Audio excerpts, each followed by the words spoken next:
नरक और स्वर्ग की रहस्यमयी यात्रा। एक समय की बात है। पृथ्वी पर एक इंसान ने जीवन भर अनेक कर्म किए। कभी उसने गरीबों की मदद की तो कभी अपने स्वार्थ में झूठ और छल भी कर बैठा। जब मृत्यु आई तो उसकी आत्मा को यमदूत लेकर यमराज के दरबार में पहुंचे। यमराज ने अपने विशाल सिंहासन पर बैठकर उसके जीवन के हर कर्म का हिसाब देखा। जैसे ही पापों की गिनती सामने आई, यमराज ने कहा, जिसने पाप किया है वह नरक के दंड का भागी है, और जिसने पुण्य किया है वह स्वर्ग का सुख पाएगा। नरक की यात्रा।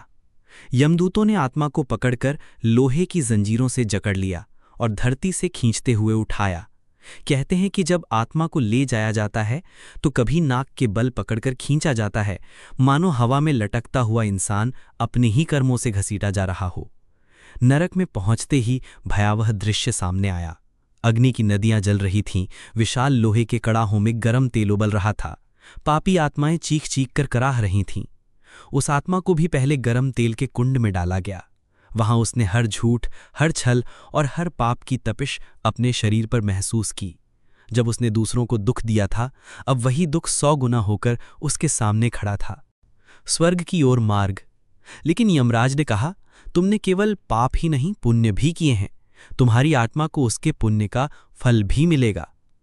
तभी स्वर्ण सीढ़ियां आसमान तक उठीं। नरक का अंधकार पीछे छूट गया और आत्मा धीरे धीरे ऊपर ले जाई गई। स्वर्ग का द्वार खुला। चारों ओर से फूलों की वर्षा होने लगी। मधुर वीणा और बांसुरी की ध्वनि गूंज उठी। दिव्य अप्सराएं और देवगण स्वागत करने लगे।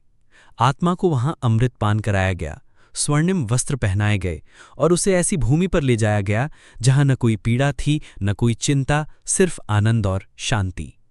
शिक्षा। इस यात्रा ने आत्मा को समझा दिया कि जीवन में किया गया हर कर्म फल देता है। पाप नरक की पीड़ा लाता है और पुण्य स्वर्ग का सुख।